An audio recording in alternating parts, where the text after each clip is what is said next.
My name is Matthew Rowley, and I'm an associate professor at the Department of Chemistry and Physics.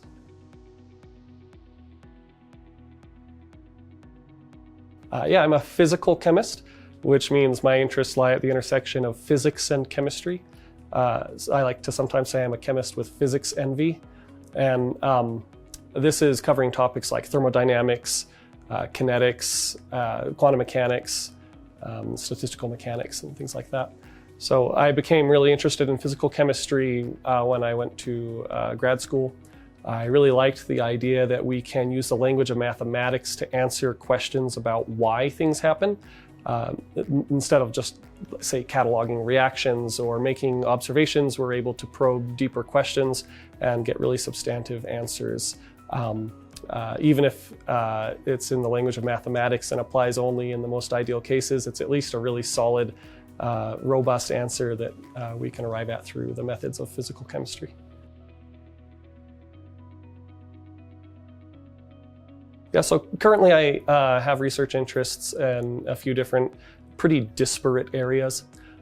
So one thing I've always done from the start is instrument development.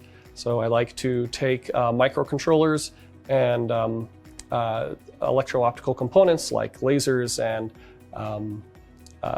CCDs and photodiodes, and basically build instruments that are specialized to the research needs of my colleagues, or maybe just too expensive for the university to afford right now. So this involves writing firmware for the microcontrollers, designing and building custom printed circuit boards and other elements of hardware, and user interface software. In the end, you're basically making a product. It might be a little bit more ghetto than you're used to, and it's not going to be as polished as something that you could purchase, but it's home built, and that makes it kind of special. So I do that like when I can, when there's a need in the department that I feel like we're capable of meeting. But my more traditional physical chemistry research interests lie around doing computational chemistry with dynamic systems.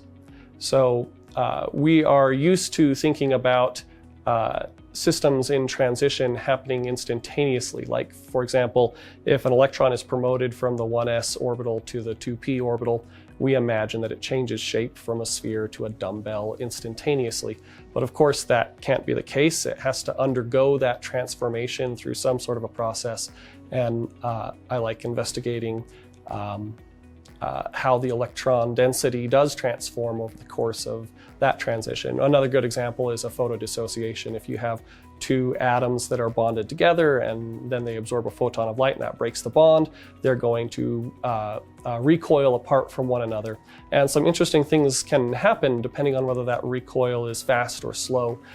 It's going to impact where the electrons end up in both of the different photofragments. So we explore these types of systems through computational chemistry methods and try to build visualizations of the electron density that can give insights about the interesting things going on in those processes. And then finally, I like to build like educational materials. So build visualizations, figures, animations, and programs that will be useful for students to understand some of the more abstract concepts in physical chemistry. So I've made some of these in the past, and I've got some ideas for ones that I want to do in the future. So this would be a research project for someone that's interested in programming. You don't need to be a computer science major. This is pretty basic programming. That's the real emphasis is taking an idea in chemistry that's maybe abstract or difficult to understand and making it a dynamic visual learning experience for future students.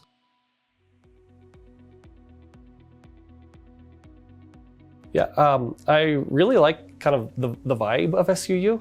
I feel like if you were to look at the campus, the architecture and the beauty of it and the size of it, you would not expect it to be located in rural southern Utah. I think it's like a kind of a gem that is down here that I wish more people knew about, and I always invite people to come and learn about. We're close to all the national parks, which I enjoy visiting with my family. The climate is great, the city's fun. really perfect for me. When I was looking for a job and applying at different positions, I wanted a place that was going to have opportunities for doing research with undergraduates, but had its primary focus on teaching and the student experience. And I think SUU really fits that perfectly.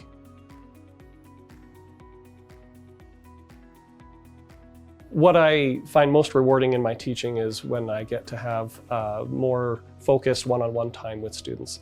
Our class sizes tend to be smaller than most other institutions, and that's great in the classroom environment. But also in office hours and at other times, I'm able to work with students one-on-one, almost like I'm a tutor more than an instructor. And I find that those times are really, really learning dense. We're able to address misunderstandings and knowledge gaps on an individualized basis. And it's very rewarding to see a student that's been struggling, maybe finds it difficult to grasp concepts based only on textbook readings, and with a little bit of attention and focus one-on-one, they're able to grasp the concept and find success in the class. So I often have students in my office hours. Oftentimes there's a big old group of them, and it's just a lot of fun to work through problems together and to see all of that learning happening.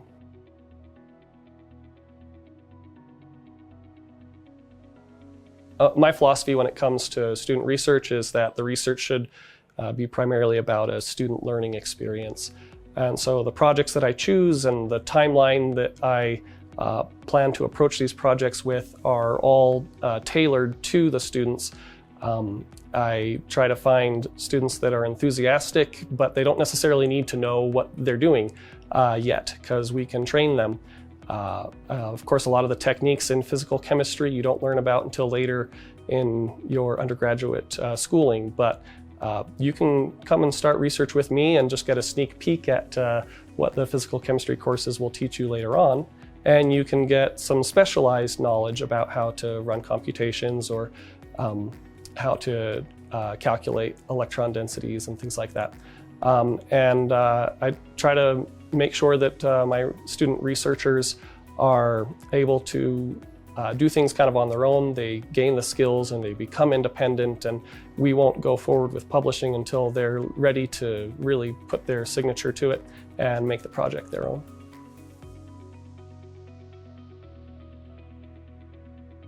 I'm obviously a little biased as a member of our faculty, but I genuinely feel like the faculty in our Department of Chemistry and Physics is exceptional. Once again, we're a small university in a rural location in southern Utah, so I suppose you might not expect much, and I can promise you that everyone that you're going to work with and learn from here is going to be amazing. They're really talented at both the research side of things and at the teaching side of things, and they're going to be really dedicated to you as a student to make sure that you have a wonderful experience and exceptional learning outcomes. I like to use the phrase that SUU punches above its weight, and I really think anybody that comes here is going to be pleasantly surprised at the quality of the education that they'll receive.